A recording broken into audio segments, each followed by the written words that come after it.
Kuzu Sangpo and welcome to Bhutan This Week, our weekly news magazine program with me, Sringam Magalson. Our top stories this week. His Majesty the King granted an audience to volunteers participating in the 21st Desu training program. Bhutan Health Trust Fund to double in 2 years. And Bhutan has to win Monday's match against Bangladesh to qualify to the next round. His Majesty the King granted an audience to volunteers participating in the 21st Desu training program at Tencholing in Wandipodang. His Majesty spoke to the Desubs about the vision behind the program, which was initiated in 2011 and inspired them to play their part in nation building and in serving the country, including this batch of volunteers who will complete their training on 6th October. 2,516 Desubs have been trained so far. There are 147 volunteers in the 21st batch which commenced training on 5th September. Her Royal Highness Princess Yuphelma Chodin Wangchuk is among the Desubs undergoing the training program. Earlier today, His Majesty the King also visited the Wangdi Zone construction site and inspected progress of the ongoing work there. In the current financial year, the reconstruction project aims to complete the Utsi, courtyard and complete dismantling old walls. The kinray of the zone was completed and consecrated earlier this year. For Komal Kharka in Wangdipodang, Sringzam, BBS News. Prime Minister said the Bhutan Health Trust Fund will double in the next couple of years. Speaking at an event to mark the Move for Health Walk Day, Prime Minister said the current amount of 1.5 billion ngitam will be doubled to 3 billion ngitam in the next 2 years. 1, 2, 3. A marathon was organized in the capital to mark the Move for Health walk. Over 3,000 participants took part in the marathon, organized in 2 categories. Winners received prizes and certificates. The event is held to promote healthy lifestyle and raise funds for the Bhutan Health Trust Fund. Prime Minister Sring Tobgay, who graced the event, shared government's aim to double the Bhutan Health Trust Fund. Soy lote mangillu lochi wochi japchur tabale tendigi be mangil di te jakita suni me se suni lo rein chara nacharigi misesugi soy lote mangillu mangille tendigi be te ngachi misesulu pen tobe se misegi sumale tendigi be mise lashe chigira te soy lote mangillu shendep te nando se suni ani beole tendigi be ngache mangildia jake inchi minchi tasuni me se suni. Prime Minister inaugurated the health exhibition, screening, treatment and other health-related activities organized as part of their program. Certificates were also awarded to last year's top donors to the Bhutan Health Trust Fund.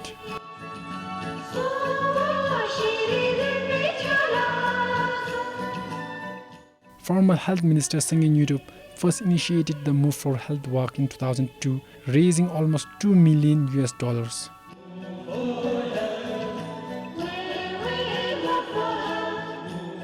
Sonam Singh, PBS News. Bhutan observed the first ever Senior Citizens Day. The Royal Society for Senior Citizens decided to observe the 1st of October as Senior Citizens Day, coinciding with the UN International Day for Older Persons.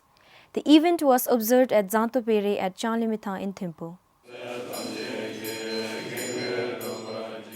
The seniors started their celebration by dedicating prayers to all the newborns coinciding with the birth of His Royal Highness the Geshe, and also offered 1,000 butter lamps.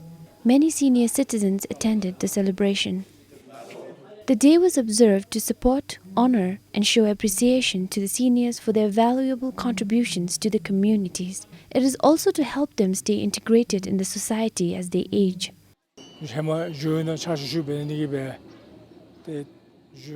The Royal Society for Senior Citizens was formed to preserve and pass on the knowledge and the experiences of the veterans who have served the government, and also to pave a better path for the younger generations.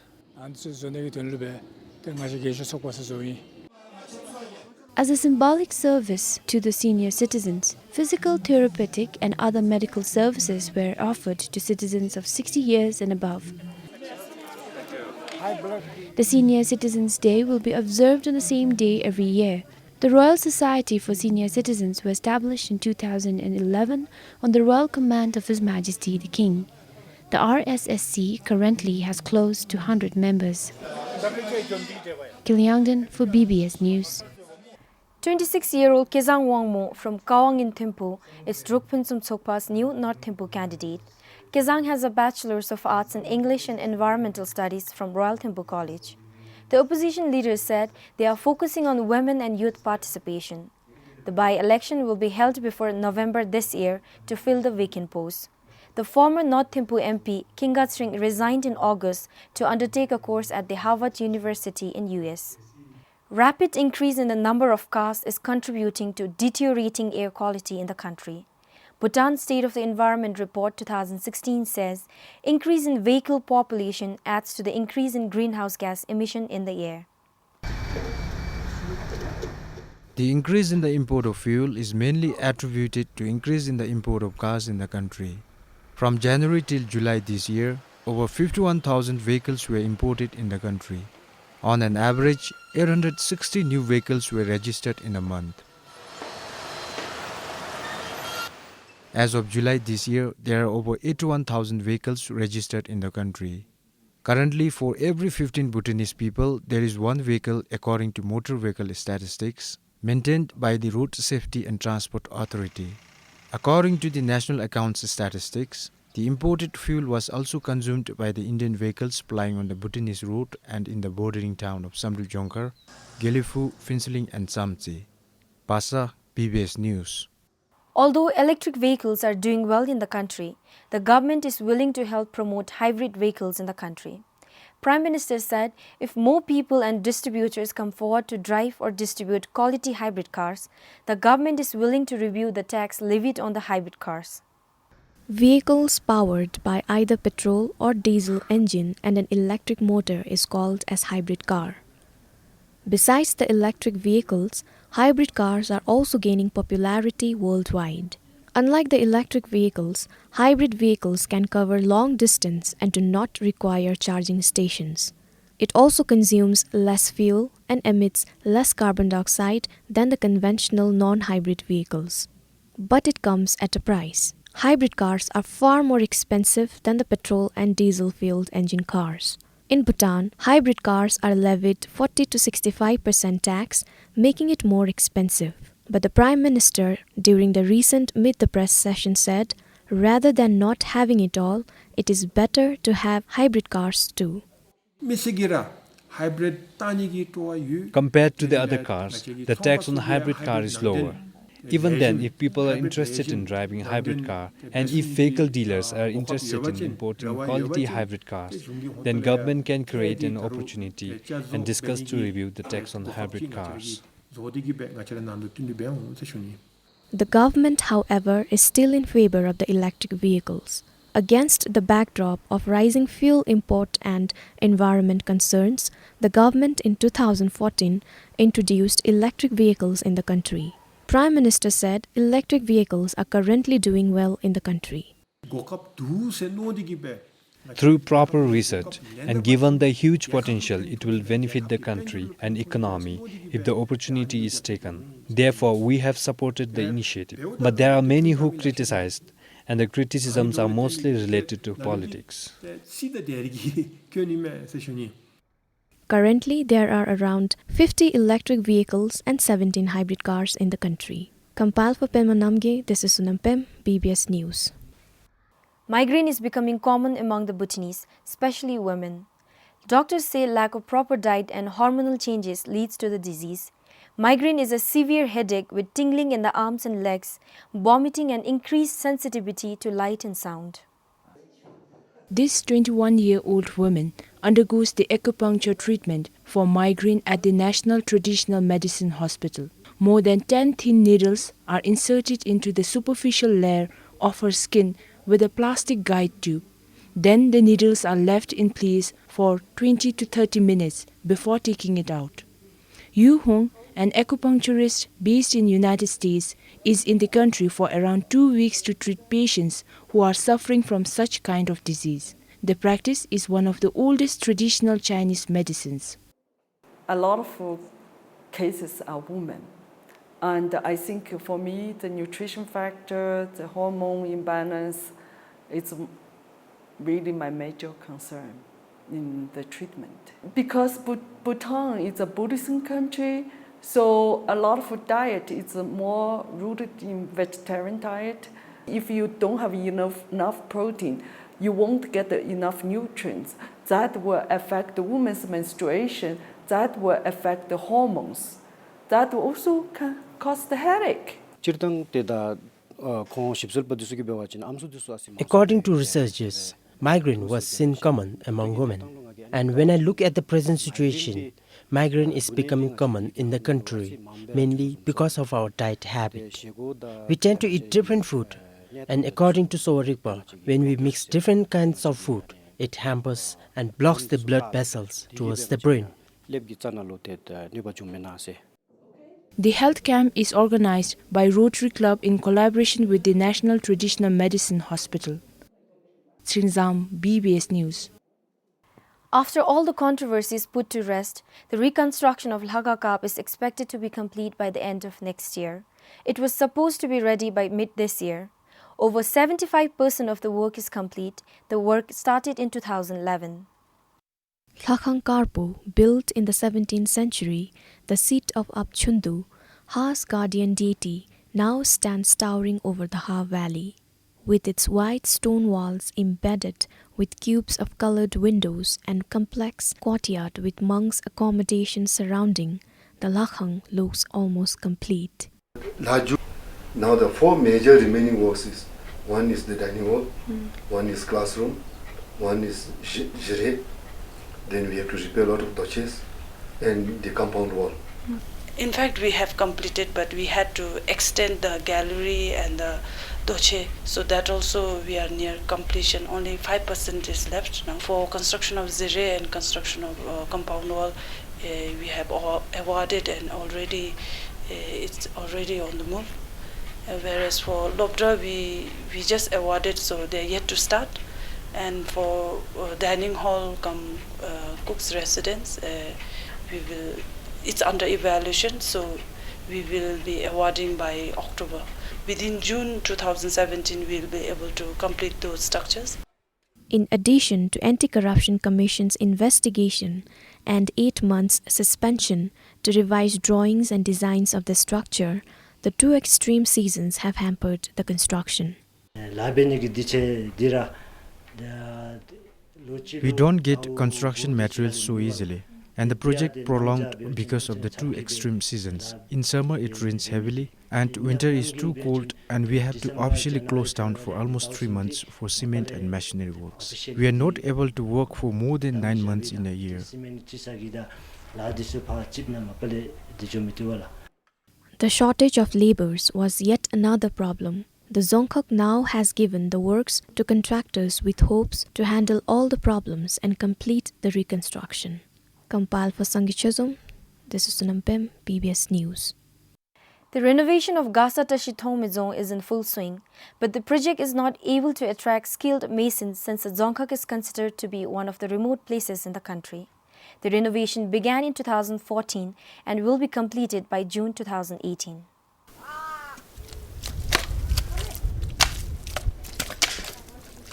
Some 160 workers are busy trying to bring the Dzong to its former glory, but the project is faced with shortage of skilled masons. One constraint what we are facing is we are in shortage of skilled masons. We have around 25 masons, out of them around 5 of them who can lead. They are in the grade 1. So we have advertised, we have sent requirements everywhere, but still, because of this remoteness, they don't come. Still then we don't compromise with our quality because these 5 masons, they can lead.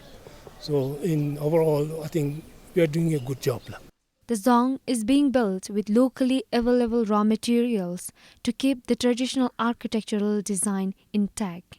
In our conservation work, especially Gasa Zong, we try to use our own locally available materials like timber, red mud and stone.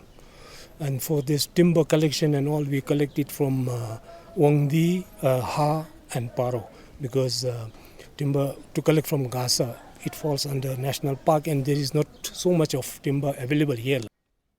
And transporting these construction materials is a challenge. The renovation includes construction of Zong Complex and Use. A new drasha and Tsokang are also being constructed.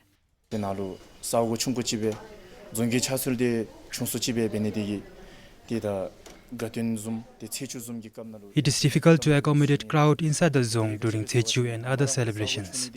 So, it's really inconvenient for both performers and spectators. With the construction of the new drasha, all accommodation problems and other issues will be solved.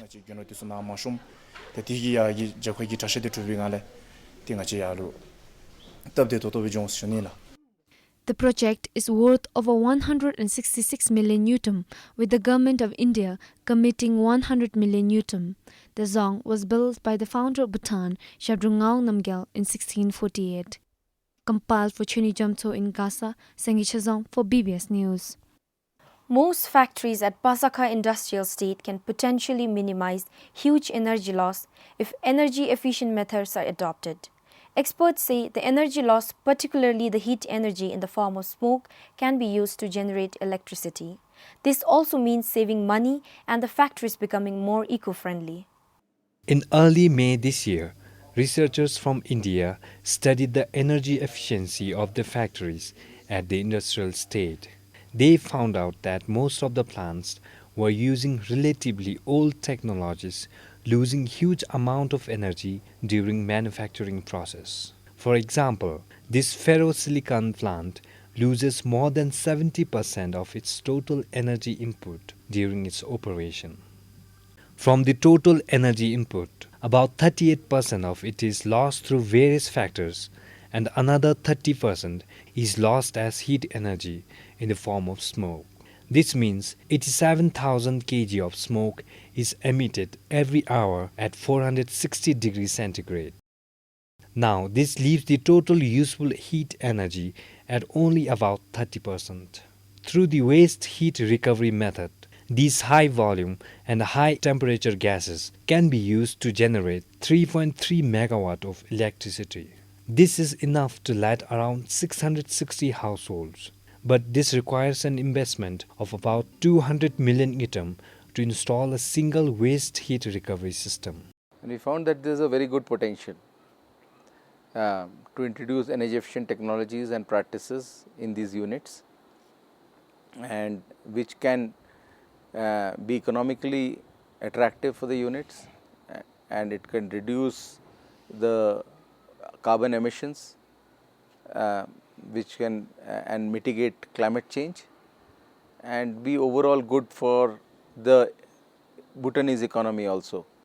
Earlier this week, researchers and representatives from the factories discussed the possibility of adopting the method. Most welcomed the idea, but the huge investment cost was not well received. Challenges here is our industries are very small. And the initial investment is to some extent quite huge. So our private industries are a little bit skeptic about investment. So from the government side, I think what we can do is to try to see how much support we can give in terms of incentives, in terms of facilitating, or in terms of coordinating and network, getting a network and keeping in touch with other experts and also with donors, so that the private industries can invest and come into this. The stakeholders are now discussing ways to gather funds to transform the industrial state into an energy efficient park. Kipchu, BVS News. Wildlife rescue officials are forced to release most of the rescued animals back into the wild due to lack of proper wildlife rehabilitation center. Today, there are only 2 temporary rehabilitation centers in the country. Earlier this week, a female Himalayan black bear weighing 75 kilograms, was rescued from Kabina village in Gaza. The bear was trapped in an electric cable snare near the paddy field. The rescue team later released the bear in the forest due to lack of proper rehabilitation center. However, some animals rescued from western part of the country are kept in this temporary rehabilitation center in Taba. The rescued animals are usually kept in the center for treatment. Disabled animals are also kept at the center. After getting the information from the villagers and also sometimes from the division and range office, we just go to the site of incidents, and then we try to rescue the animals, especially the Himalayan black bears, because within this September we rescued 4 bears. So they are released back into the wild because it's due to lack of rehabilitation center. If there is rehabilitation center, we could have retained them back. According to wildlife officials, the temporary center lacks adequate space and vegetation for the animals. The Wildlife Rescue Office is still looking for sponsors to construct a proper rehabilitation center. They are planning to have a free and homely rehabilitation center for the animals. Bear is the most common wild animals rescued. Every year, officials rescue more than 15 bears. This year alone, 16 bears, including 4 cubs, were rescued. Tsingzam, BBS News. It is a must-win match for Bhutan as they faces Bangladesh in the upcoming second leg of 2019 Asian Cup playoff qualifiers on Monday here at Chanlimithal. Bhutan was held to goalless draw against Bangladesh in the first leg of the qualifiers a month ago. Torsten Frank Spittler, a German coach, is training the Dragon Boys. And you are taking the position what he should do. He doesn't know what to do. He is building the national team with new strategies for the upcoming match against Bangladesh. He says Bhutan has a fair chance to win. Important will be that we won't get the Bangladesh team space for playing high long balls in our box, because that's always very difficult and dangerous. But in the end we have to win if we want to go to the next stage. But I think we have a good chance. Bhutan should win to enter the final round of the qualifiers, and playing in the home ground seems to be an advantage.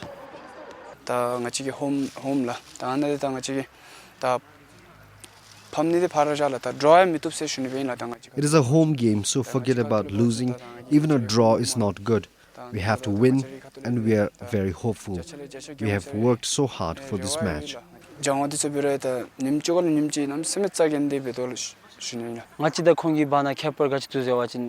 the teams are of same level, but the Bangladeshi team has a dangerous throw-in. But our striker Senju Gelsin is a great threat to them. Atsuch Hanita, a Japanese coach, is training the goalkeepers. The national team practices twice in a day. Sonam Penjo, BBS News.